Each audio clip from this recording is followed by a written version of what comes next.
Hay un miedo silencioso que mantiene despiertos a muchos padres y líderes espirituales por la noche. No es el miedo a la economía ni a la enfermedad.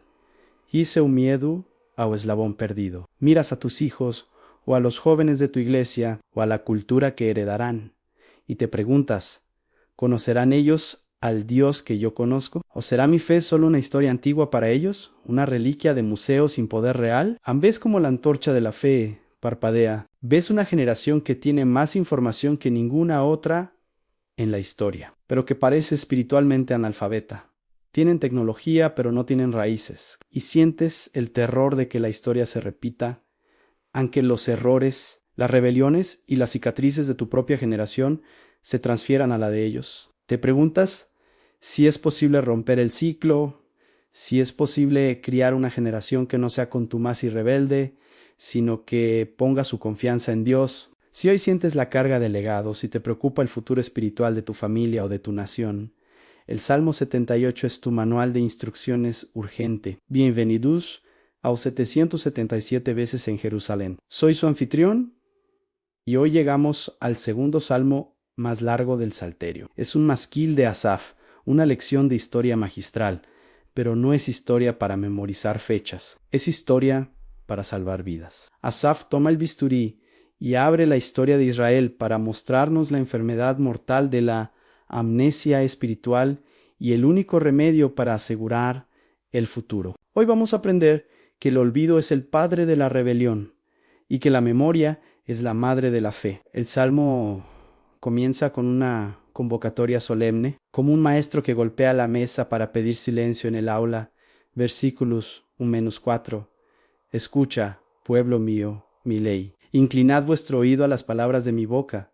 Abriré mi boca en proverbios. Hablaré cosas escondidas desde tiempos antiguos. La frase cosas escondidas, Chirat, significa enigmas, acertijos o lecciones oscuras. Asaf nos dice, la historia no es plana. Tiene secretos profundos que si no desciframos estamos condenados a repechir. ¿Y cuál es el objetivo de esta lección? No las encubriremos a sus hijos, contando a la generación venidera las alabanzas de Jehová, Ypsilon su potencia y las maravillas que hizo. Aquí está el mandato de la transmisión generacional. La fe no se hereda genéticamente, se transmite educativamente. No las encubriremos. El silencio de los padres es la muerte de la fe de los hijos. Si tú no le cuentas a la próxima generación los hechos de poder de Dios en tu vida, ellos asumirán que Dios no existe o que es irrelevante. La historia de la redención debe ser contada, zapar, narrada, detallada, enumerada. No basta con llevarlos a la iglesia, tienes que contarles tu historia con Dios en los versículos 5-8. Asaf explica el para qué de esta educación. Es una cadena de 4 eslabones. Él estableció testimonio en Jacob, la cual mandó a nuestros padres que la notificasen a sus hijos, para que lo sepa la generación venidera, y los hijos que nacerán, y los que se levanten lo cuenten a sus hijos, a fin de que pongan en Dios su confianza. El objetivo no es que sepan datos bíblicos para ganar un concurso. El objetivo es que pongan en Dios su confianza, queso, su seguridad, su esperanza, y el objetivo negativo es igualmente vital. Versículo 8a, y no sean como sus padres. Generación contumaz y rebelde, generación que no dispuso su corazón, ni fue fiel para con Dios su espíritu.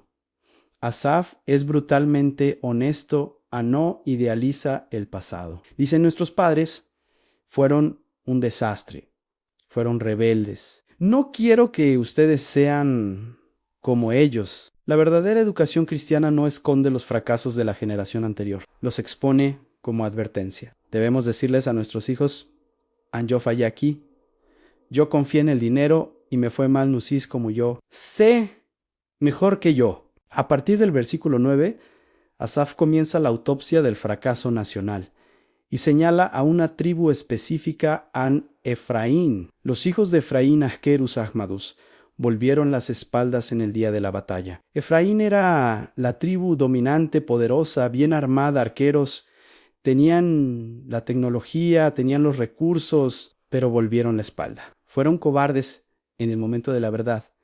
¿Por qué? No por falta de armas, sino por falta de memoria. Versículo 11 Se olvidaron de sus obras y de sus maravillas que les había mostrado. Aquí está la tesis del Salmo. El olvido produce cobardía y apostasía. Cuando olvidas lo que Dios hizo ayer, abrir el mar rojo, entras en pánico ante el problema de hoy. La amnesia espiritual te desarma. Efraín tenía el arco, pero no tenía el corazón, porque había olvidado la fuente de su fuerza. Desde el versículo 12 hasta el 39, Asaf hace un recuento de los milagros del Éxodo y el desierto, contrastándolos con la ingratitud del pueblo. Es un ciclo doloroso de gracia, y queja el mar, y la nube dividió el mar. Les guió de día con nube, y toda la noche con resplandor de fuego. Dios manipuló la física y la meteorología para cuidarlos. La respuesta del pueblo, pero aún volvieron a pecar contra él, tentando a Dios en su corazón, pidiendo comida a su gusto, 5:17 menos 18. Fíjate en la frase, han comida a su gusto linfishem, para su propia alma en deseo. No pedían pan para sobrevivir, pedían lujos, querían un Dios a la carta. La duda blasfeman y hablaron contra Dios diciendo, ¿podrá Dios poner mesa en el desierto? Ve, desde 9 acababan de ver el mar abrirse, pero dudaban de si Dios podía servir la cena. La incredulidad es irracional. Minimiza el milagro pasado para magnificar la carencia presente. Sí, partió la peña y corrieron aguas, pero ¿podrá dar pan? Es el cinismo del corazón duro. La respuesta de fuego y maná, por tanto, oyó Jehová, y se indignó, y se encendió el fuego. Dios se enoja porque la incredulidad es un insulto a su carácter, pero, asombrosamente, incluso en su ira, provee, hizo llover sobre ellos maná para comer, y les dio trigo de los cielos. Pan de nobles comió el hombre, literalmente en pan de los fuertes san ángeles. Dios les dio comida celestial a un pueblo quejumbroso. Y su visgraza, el juicio de la codicia empero. Ellos querían carne, y Dios se la dio. Hizo llover sobre ellos carne como polvo. Comieron y se saciaron.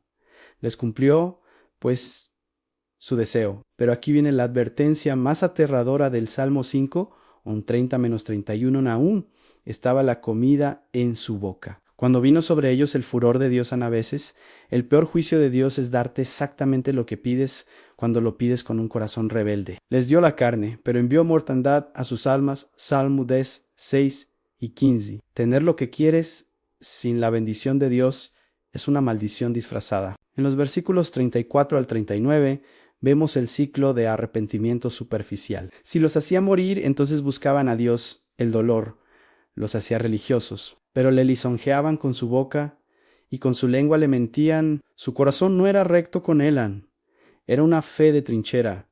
Sácame de esta y te sirvo. Pero no había cambio interno ni.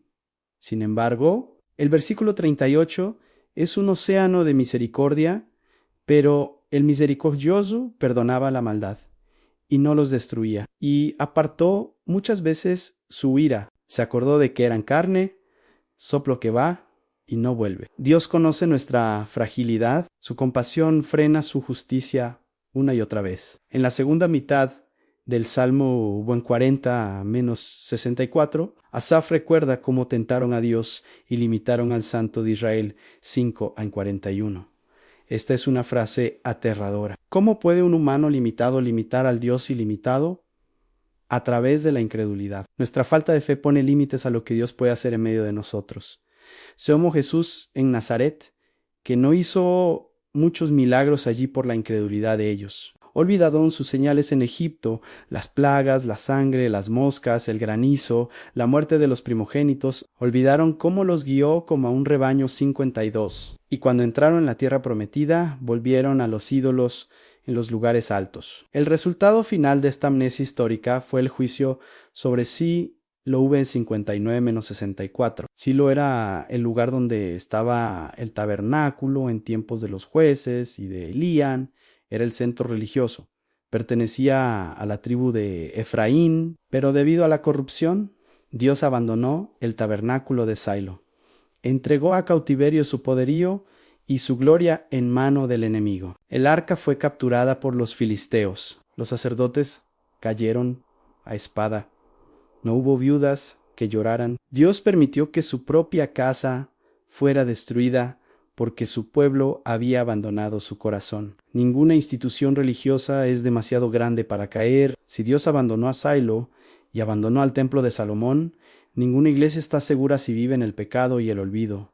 Pero el Salmo no termina en desastre. Termina con una elección soberana y un nuevo comienzo, versículos 65-72. Entonces despertó el Señor como quien duerme, como un valiente que grita excitado del vino. Dios se levanta, rechaza a José y a Efraín, el liderazgo antiguo fallido, ¿y qué hace? Eligió a la tribu de Judá, al monte de Sión, al cual amó Dios, cambia el liderazgo, cambia la geografía de la gracia de Silo a Sión. Jerusalén edificó su santuario a manera de eminencia. Y lo más importante, eligió a un hombre, eligió a David su siervo, y lo tomó de las majadas de las ovejas. De tras las paridas lo trajo, para que apacentase a Jacob su pueblo. Dios no eligió a un general, ni a un príncipe, ni a un sacerdote de la línea corrupta. Eligió a un pastorcillo que olía a oveja. Eligió a alguien que sabía lo que era cuidar, proteger y guiar. Y el versículo final, el 72, es el epitafio perfecto de un liderazgo piadoso y el modelo del Mesías. Y los apacentó conforme a la integridad de su corazón. Los pastoreó con la pericia de sus manos. Fíjate en el equilibrio perfecto en integridad de corazón, en carácter. Pureza, intención correcta. Un corazón que no está dividido sin carácter, el líder es peligroso. Pericia, inteligencia. Ademanos, habilidad. En competencia, destreza. Sin habilidad, el líder es ineficaz. En David tenía ambos. Y David apunta al gran David, a Jesús. Jesús es el pastor que nunca olvida. Jesús es el que no nos desechó a pesar de nuestra rebelión constante. Jesús es el que tiene la integridad perfecta de corazón y las manos más hábiles del universo manos que fueron clavadas para salvar a las ovejas. Jesús es el que nos alimenta no con maná que perece, sino con su propio cuerpo, el pan de vida en amado oyente. El Salmo 78 es una llamada a la memoria. ¿Cómo está tu memoria espiritual? ¿Has olvidado los ríos en el desierto que Dios abrió para ti en el pasado? ¿Estás limitando al Santo de Israel hoy con tu queja y tu miedo? Y para los padres y líderes, ¿están contando la historia? No dejes que la próxima generación se levante sin saber que Dios abre mares y alimenta en el desierto. No les ocultes la verdad.